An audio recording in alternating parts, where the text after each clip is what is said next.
Okay, so I see some people online, some people here, so we're going to get started. Thank you everybody for joining, people here in the classroom at Harvard Chan School of Public Health and online. I think we have more than 100 people joining us, so welcome from wherever you are joining us around the world. So today's the topic is the current state of humanitarian aid.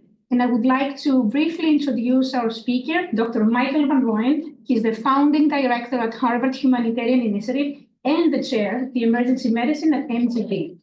Dr. VanRooyen has led humanitarian operations in more than 30 countries and disaster responses to local and international crises. If you are involved in the humanitarian space, I'm sure you have run into him somewhere. And I invite you to check the HHI website to learn more about Dr. VanRooyen's background. I'm Irini Albanti, the executive director at Harvard Humanitarian Initiative. And HHI is the humanitarian hub at Harvard University. So we work with all the schools and teaching hospitals. We are focusing on research and education in the humanitarian field to improve the lives of communities in crisis. And check our website, join us online, follow us on our social media, and subscribe to our mailing list so that you stay updated with events like this and other happenings. So today, our structure will be for the first 30 minutes. I'm going to ask questions to Mike, and then we're going to open it up to the audience, both here and online. And I would like to thank my colleague Amani Altel for planning and organizing the webinar. She will be checking online the chat and the questions, so feel free to enter your questions throughout the session. And then in the end, we're going to summarize a few questions for Dr. VanRooyen. So my first question, I'm going to start with what is probably in the minds of everybody. So what are the most immediate consequences of USAID's funding freeze and dismantling, especially on humanitarian programs on food security, refugee support, and public health? Thank you. And once again, thank you for all of the folks online and joining us.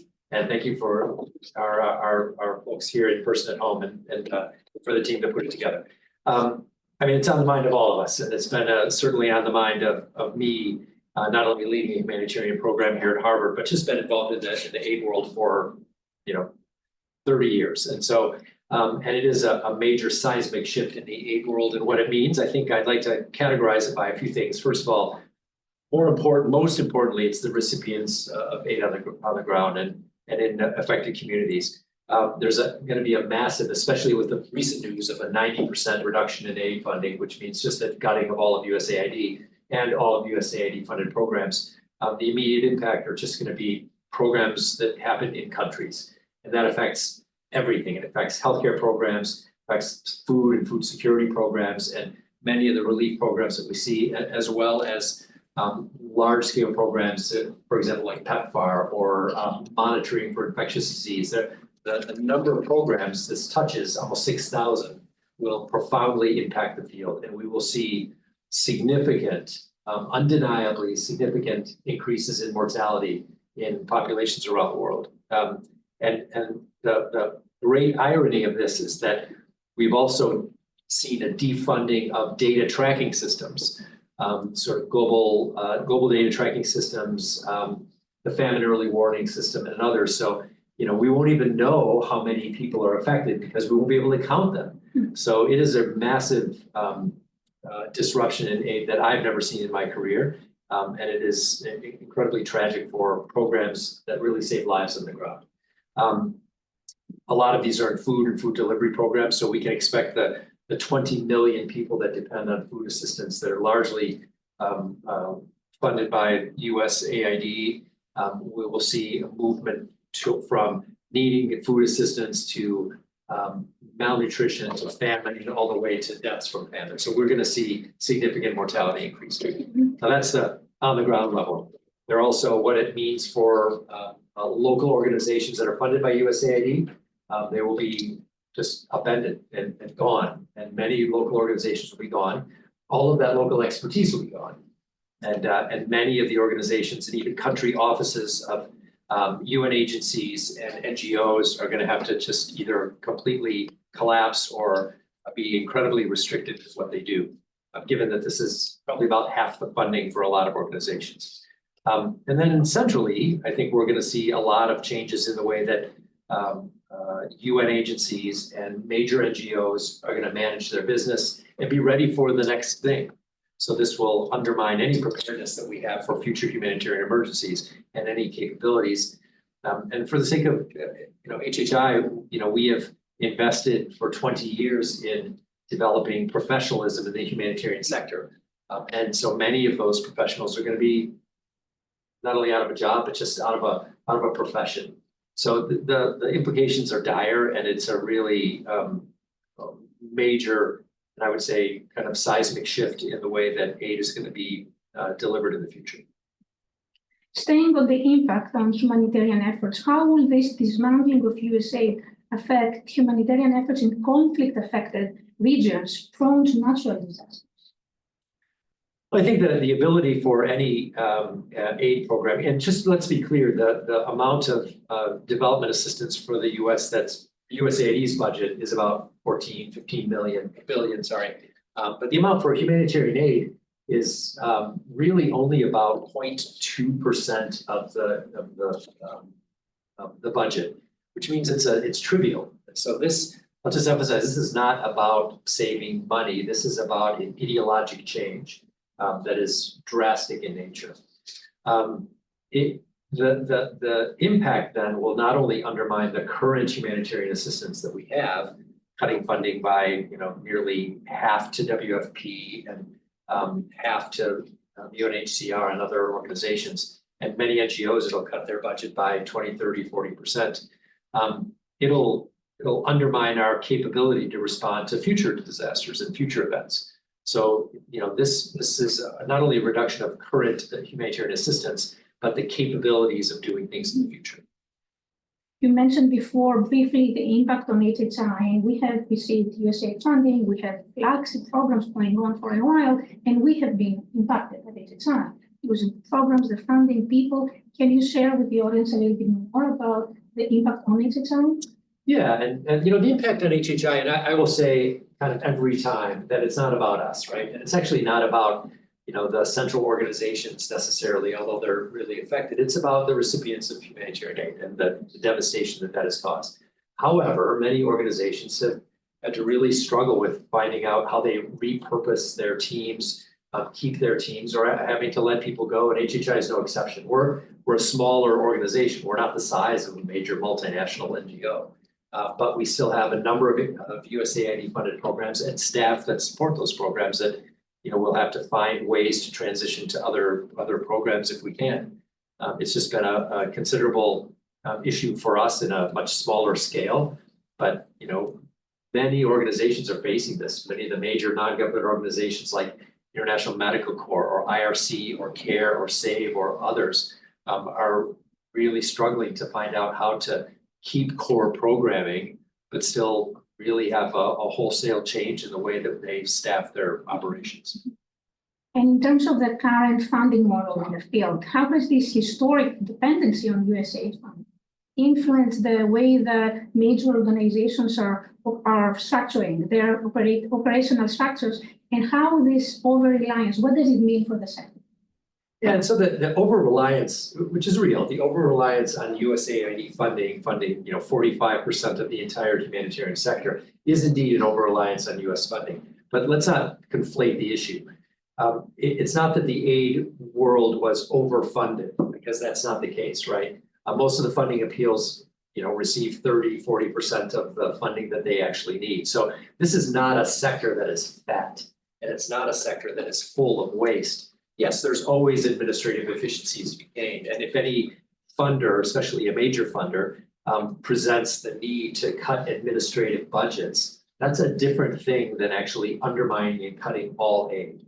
So the sector actually is going to be forced to be far more efficient and reduce administrative overhead. But this was not a sector that was full of excess. They were full of programs that save lives and save lives on a huge scale. So I think the overdependence on USAID funding is real, and it's created a significant dependence on USAID bureaucratic structures, right? One of the perverse sort of issues here is that the very bureaucratic processes that need to be set up for organizations in order to receive USAID funding to assure that there was strict accountability created a fair bit of administrative overhead, right? And so that, that kind of cyclic issue of creating a great number of administrative positions to manage USAID funding created excess administration. But again, this is not the same thing as the total funding for the sector, which has actually been very thin and not kept up with the demand. And following up on this, what operational changes do you think organizations like WFP, UNHCR, UNICEF are going to implement to reflect this new reality? Yeah, I mean, so the funding of, let's just take WFP, and we have friends and colleagues in WFP that I just spoke to recently. These are going to be major shifts in the way that they perform their duties. Now, ideally, you would see reduction in administrative staffing and offices, et cetera, but still the preservation of field programming. But honestly, those field programmings, they're complicated, right? Logistically complicated to whether it's cash distribution or whether it's food distribution. It's logistically heavy, it's administratively heavy, it's leadership heavy. It takes a lot of offices, support to be able to do that. So it's not just a matter of actually just cutting local offices and think that programming is going to happen. Right now, food is going to be sitting in warehousing and unable to be distributed because of the rapid cut. Mm-hmm. And with these changes, do you see any new ways of working together or potential benefits of the new humanitarian model that perhaps relies less on these large-scale donors? Yeah, I think that there's a lot of dialogue about what's the adaptation that we can make. And certainly administrative efficiencies can be gained everywhere. We know that in our healthcare system that I'm dealing with now. We know that in many sectors of business. So there's always administrative efficiencies that can be gained and administrative streamlining that can happen. I think that that's probably a good thing. It actually reduces waste, reduces redundancy, forces cooperation, et cetera. But that's not the same thing as a blunt, total cut of budgets as well. And so I think the good part is that it could lead to operational efficiencies, administrative efficiencies that we need to do. The bad part is far greater, and that is just the rapid and precipitous reduction of any sort of field programming. I think that's the big problem. I think there's also been discussion of who's going to pick up the slack. Like, are there organizations or foundations or countries that will pick up the slack? But it's a lot of slack. I mean, it's 43% of the total aid budget, right? And as such, there's nobody waiting in line to take that over, especially at that scale. Even the UK government has cut their aid budget and diverted to military. So we're not going to see organizations stepping up to actually fill this gap in any meaningful way. And then the other question is, what about industry? What about private-public partnerships? I'm going to be cynical here because I think that actually there are some really meaningful private-public partnerships, MasterCard Foundation and others that have really made meaningful contributions. But a lot of them are with hitches, right? They're looking at global markets. They're looking at building their own market share, et cetera. So the idea or the prospect that somehow magically industry is going to come up and step up and help us deliver aid in a neutral, independent way, I don't think is going to happen. I think that we might be able to see some contributors, some foundations are going to step up, which is great. They're not going to be able to cover this gap. Thank you. And you mentioned before some misconceptions about the amount of US funding, perception of US funding. And since we are at the School of Public Health and disinformation is something that as public health practitioners, we all have to address. And what can both the humanitarian community and the public health community do to dispel this type of misinformation and maybe positively influence the public opinion and legislation? Yeah, another irony in the work that we do is that people, American citizens, just don't see our successes, right? When we avert famine in Sudan, or if we stabilize populations that are migrating, when we do prevent HIV transmission throughout the world through PEPFAR, nobody sees those successes. They don't count those successes, and they're not evident. And all, especially in the sort of era of deliberate misinformation. What they'll see are, these odd programs that don't seem to make any sense to somebody, right? Which don't account for anything actually in the budget. So we're a victim, a bit of our own success and lack of internal marketing, because actually most Americans have no idea what USAID is. And they have no idea of what the components of USAID and VHA funding is. They don't even know what VHA is, right? And furthermore, they're not necessarily that concerned with the implications. So it's an easy target for a cut and slash government initiative, because we have not been able to market our successes necessarily, right? It doesn't affect people in most states in the United States directly.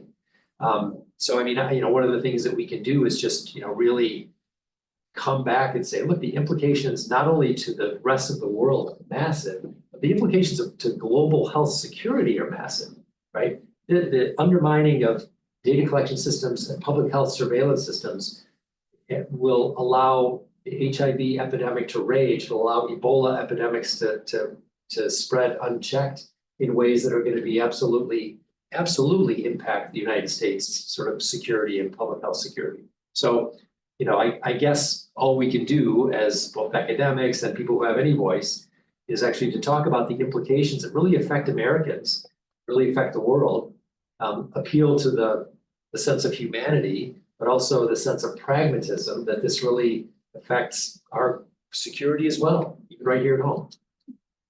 You sort of answered half of my next question, which is, given the operational changes and the financial changes, what does this mean for academic humanitarian organizations like us, like HHI, and what can we do to effectively adjust to the new funding landscape? Yeah, and so I mean, HHI is really built on a model for these 20 years of engagement in the humanitarian community. It's never been about sort of thinking for thinking's sake or research for research's sake, right? It's always been about engagement and programmatic change. And so our major pillars are in research and evidence translation to help international organizations, the UN and our partners in the UN, our partners in NGOs, our partners in other nations actually, to get data, use data, transform programs, and alter humanitarian policies.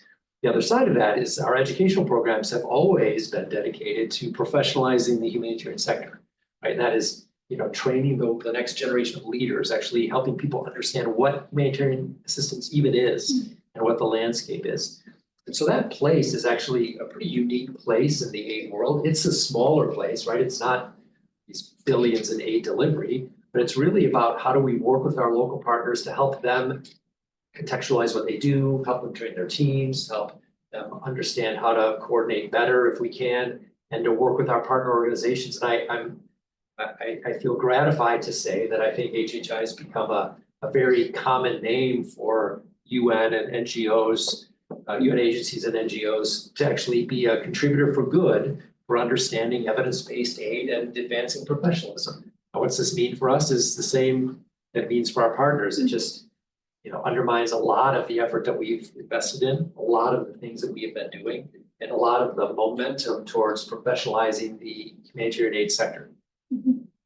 And you mentioned before that perhaps you are less optimistic about the role of the private sector.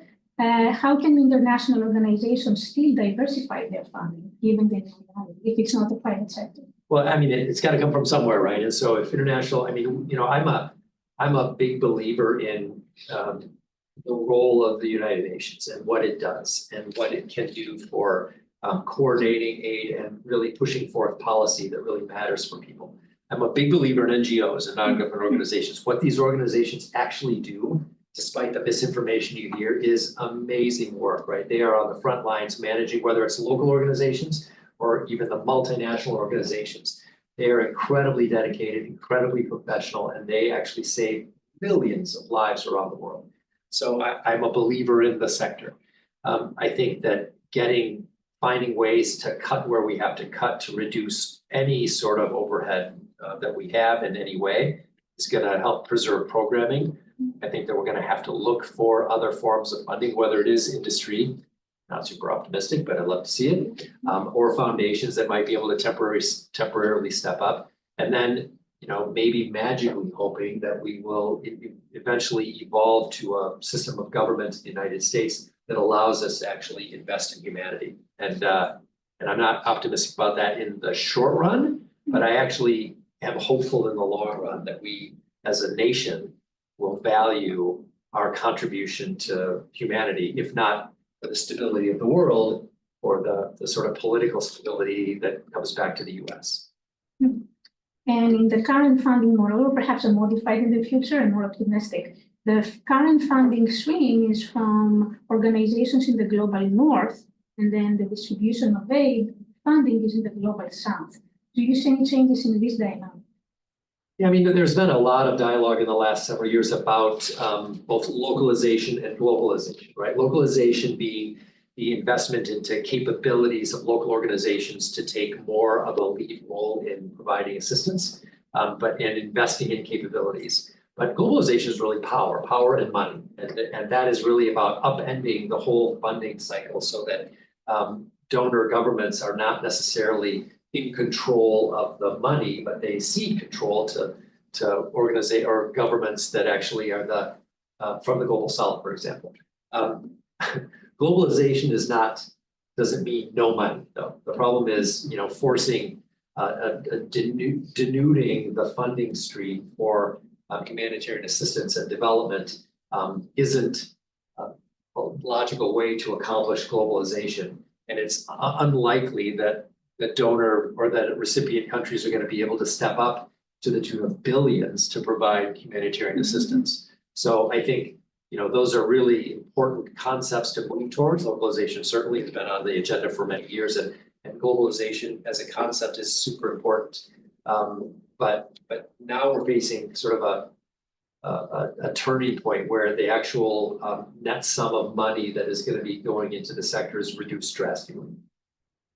And in terms of this reconstructing of the new funding mechanism, are there ways that we can improve equity, fairness, and impact of the distribution in this reduced funding environment? Yeah, I mean, I think that, one way to assure that that even within a restricted funding environment, do our best, right? And that is to really place field programming first, don't give up on data collection, don't give up on understanding populations or assessments, but preserve field programming first. And when it comes to, large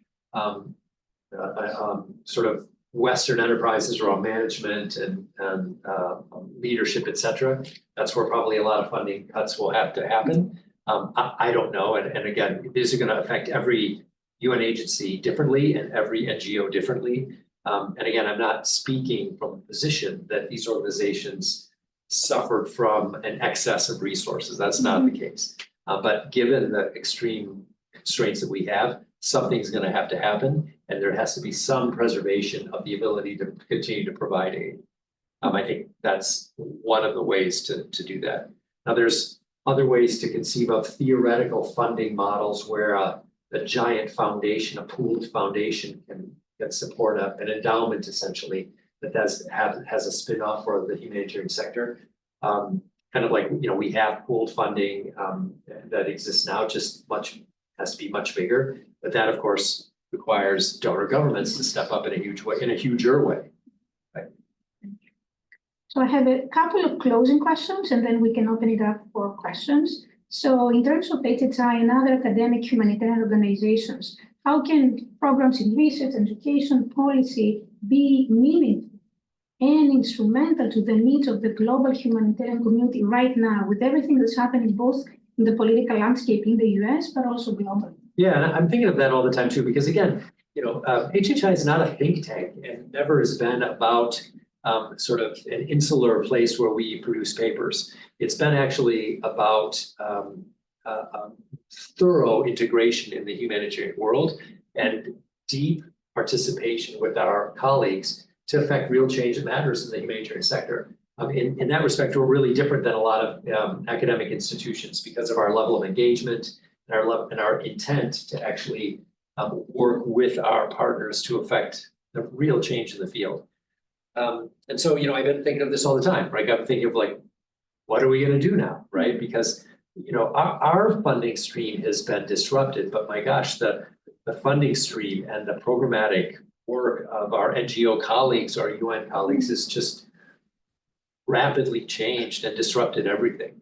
So, I want to think of ways to actually double down on our participation with our NGO and UN colleagues, to provide better ways to work with them as we adapt to the sector that has now changed, and maybe hopefully someday reinvent this sector.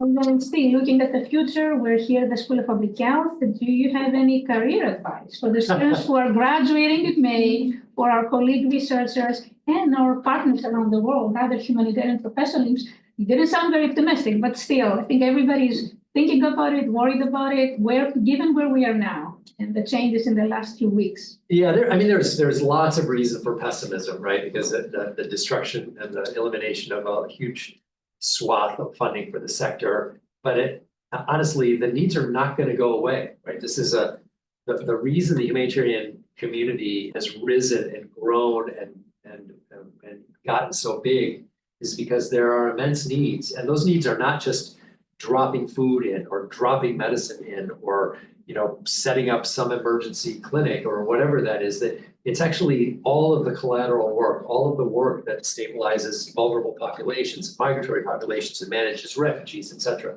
So the work is going to be there, and the need is going to be there, and I'm just hoping that the community of providers is also going to be there someday.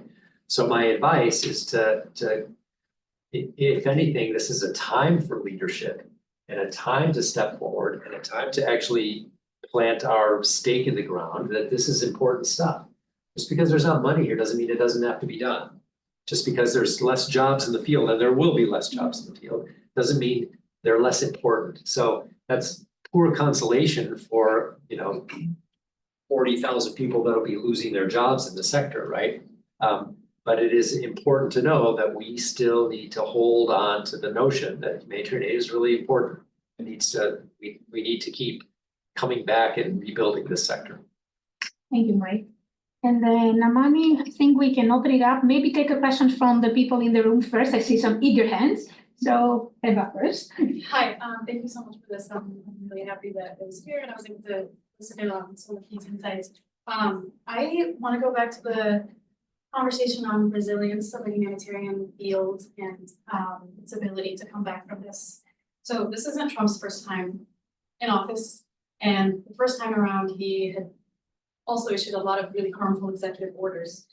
And despite expecting the Democratic Party's return to kind of overturn a lot of these policies, many of them hadn't really been fixed. Specifically, a lot of them regarding asylum in the United States, DACA, and a lot of that harm has still stayed with us today and through the presidency of the Biden administration. So my question is, do you think that what has been done can be undone? And can we come back from this?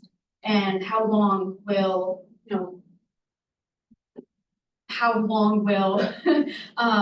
the consequences stay in place until someone comes in and does something?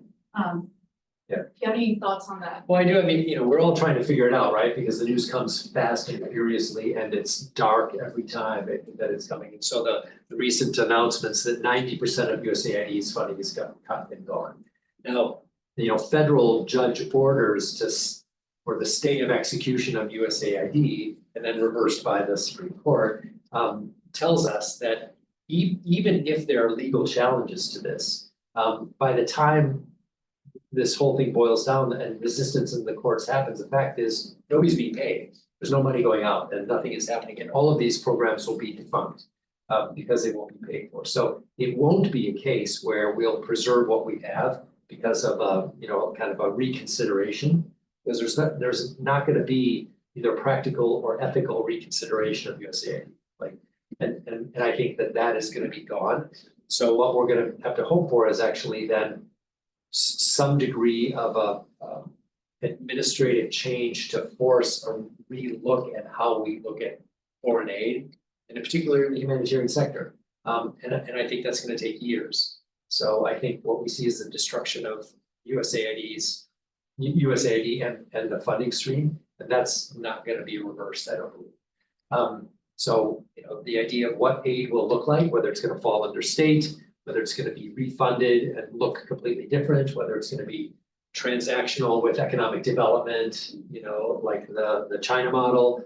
And I keep thinking that humanitarian aid itself, like core humanitarian aid, has to be sort of politically has to be something that is maintained, but I don't know.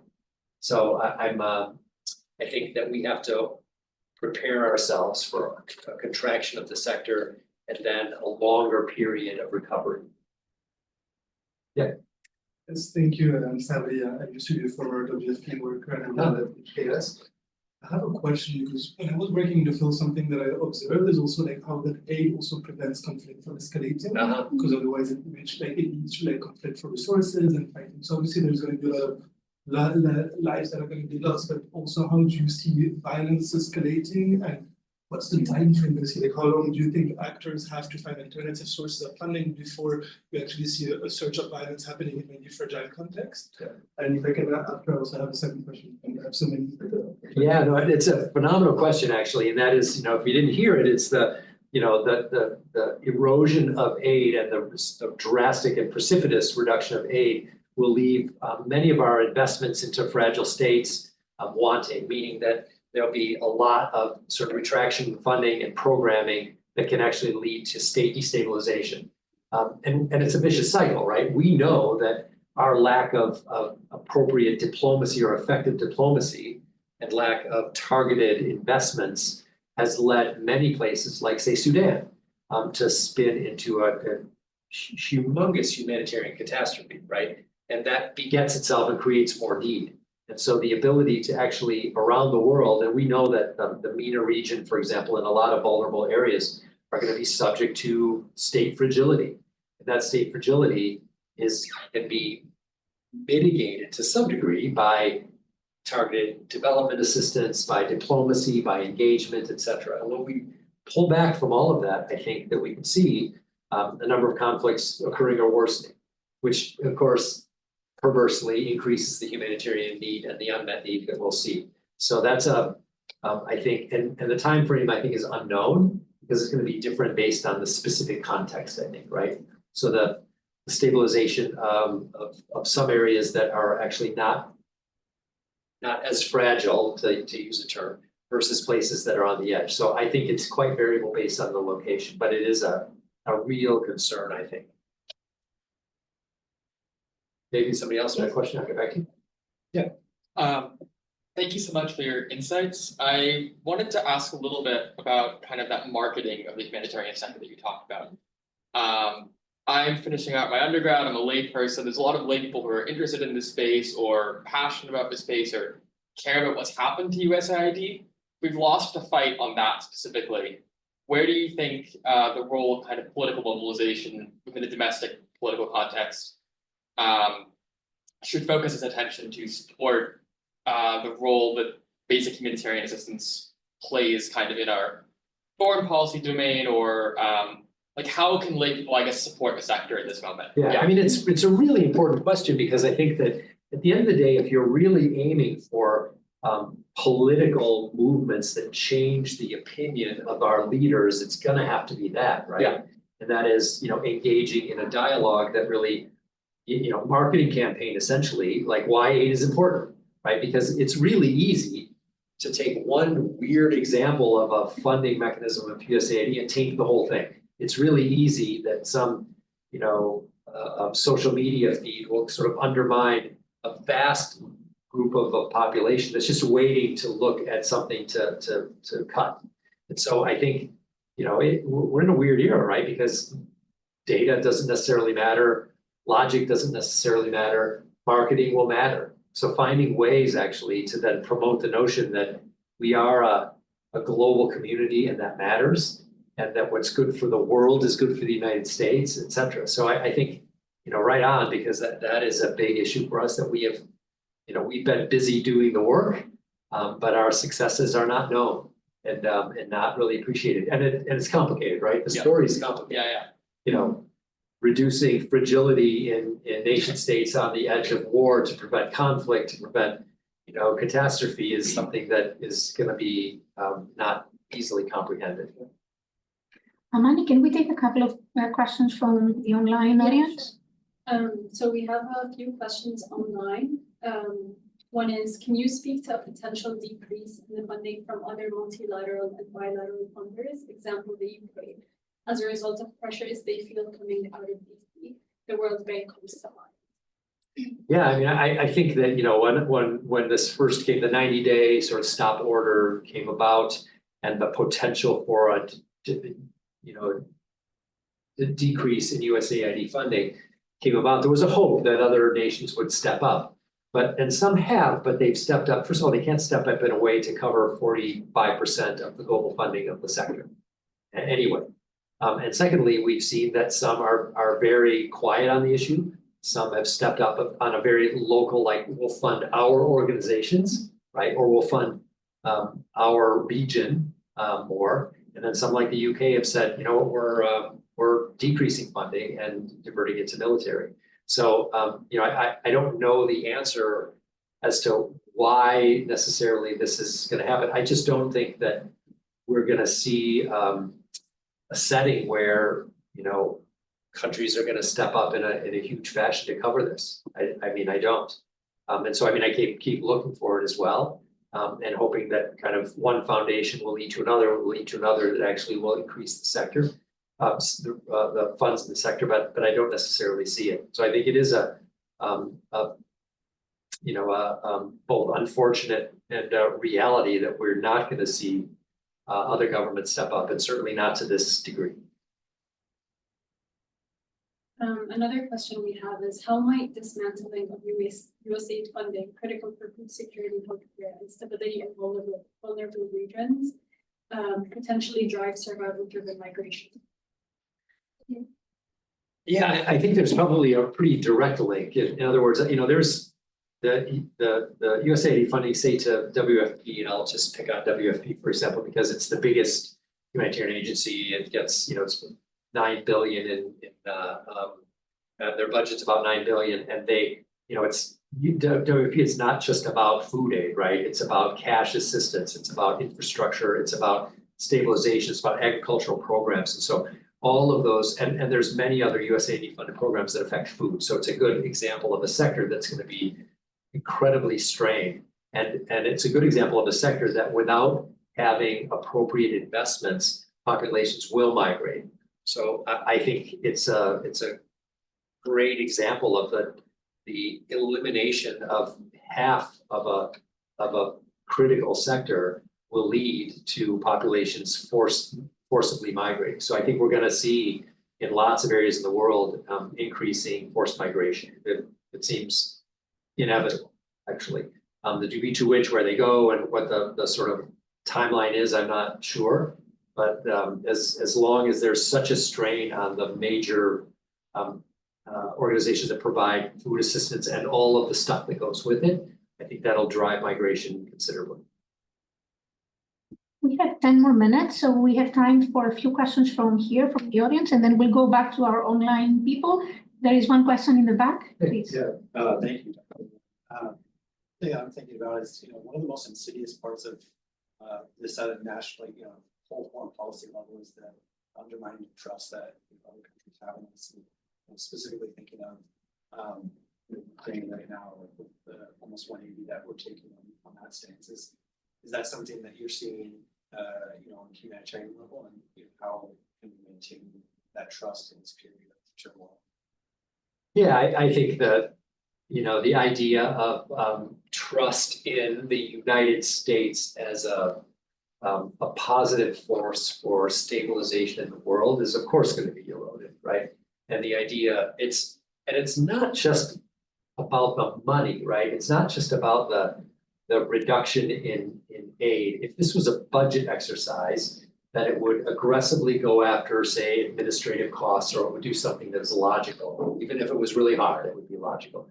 But this is not that. This is an ideologic move, right? This is to say we don't believe in this stuff, right? And it's gone. And even the super negative rhetoric that's come out about USAID, that it's a corrupt organization, it's simply like unfounded, right? And so what it does is that the political rhetoric undermines our own sort of actually shining star programs that have really been a beacon for a lot of the world. So it says a lot about us, right? It says a lot about forget moral superiority, that's not a thing, but sort of moral stance or investments into, the lives of people who are underserved in the world. So it says enormous things about us, notwithstanding Ukraine, right? I mean, our stance in Ukraine abruptly changing and pivoting. And I think a lot of the global alliances are going to be reformed and changed around a really different view of what America even is. So I mean, a lot of us are thinking like, is this our country? It's really foundational in a lot of it. And I like to think that the American ideal is still really important and really has great meaning, but it's hard to see with, the erosion of great both public and global trust. I'm just wondering, for the donors that remain, how should they reprioritize as well? What their current programs? Like, for example, within the 11 IASC sectors, the prioritization that needs to happen in certain sectors that are more important than others to focus to and limit the damages of what's happening right now. How do you see it? Yeah, the question is, if you didn't hear it, it's not a really good question. That is reprioritization of existing funding from donors that we have. And I suspect that we may be looking at a future era where life-saving aid, even though this whole waiver thing was a fallacy, and but forgetting the US for a moment, the investment into the humanitarian world will have to be maybe more focused on life-saving activity. So trying not to disrupt food distribution and food programming, trying not to disrupt, support for healthcare, critical healthcare programming, whatever. But I think, it may be, and I don't know, but it may be that the future of humanitarian aid will be much more basic and much more sort of along the lines of life-saving assistance and less, considering how to, do like long-standing educational programs or cash assistance programs in other ways. So I just think that it may be, for lack of a delicate term, a more stripped down version of what the humanitarian sector really kind of started with. But I don't know. Armani, can we take maybe a couple of last questions from online? Yeah. So we have a question from David Smith, who actually attended the SIM last year. He's joining us from Word Center for Peacebuilding and Humanitarian Education based in DC. He says a lot of their alumni worked in USAID or organizations like Monix, etc., and have now lost their jobs. Do you have any thoughts on where they might seek employment, or how can kind of current students build on skills, or any skills that you think might be helpful for them to go into the field in the current situation that it's in? Yeah, thank you. And I'll restate the question and basically summarize it by saying all of the many thousands of people that have lost their job in the humanitarian sector, like, what do they do? And also students who are considering to get into the humanitarian sector, which I've been selling for many years. What do you do? And the answer is probably, there's going to be a large number of people that will have to simply pivot, right? Change their jobs, because I don't see sort of like a rebound of these positions coming online. There's not a hope for, in my opinion, a rebound in the sector where we'll be, gosh, it's been 3 months or 6 months and now we'll suddenly need 10,000 more people. I actually don't think that. And so I think that it's likely that a large number of people that have built their careers in the humanitarian sector are going to have to pivot their careers and change them and move to, other sectors of the economy, right? All the other skills that they have. And whether it's in marketing, management, or anything. So I think probably the vast majority, many of those positions will have to just pivot. I think some will have to be, if there's time to be had in terms of 6 months, 8 months, and we see, or a couple of years, maybe with a congressional change, I don't know. Maybe there'll be a rebound and additional opportunity, but I think that that's probably a smaller number. And then as for students, I would think that like I wanna be sort of, say what I said before, and that is the needs are not changing, right? But the opportunity to serve those needs is changed, at least for a while. So I think you'll have to think carefully about what the job market looks like, especially being flooded with, a lot of people who are probably seeking changes in employment as well. It's a tragic byproduct of this big reduction.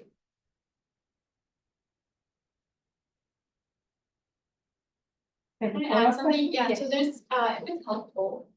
There's a senior manager at USAID who's been, his name is Preston Sharp. He's been really active online and he's running this series on humanitarian assistance officers to private sector roles. And so he's doing like summaries of translation of skills that have been really, impactful in humanitarian assistance and how those translate into private sector roles. So if you want to pass that along, it's been.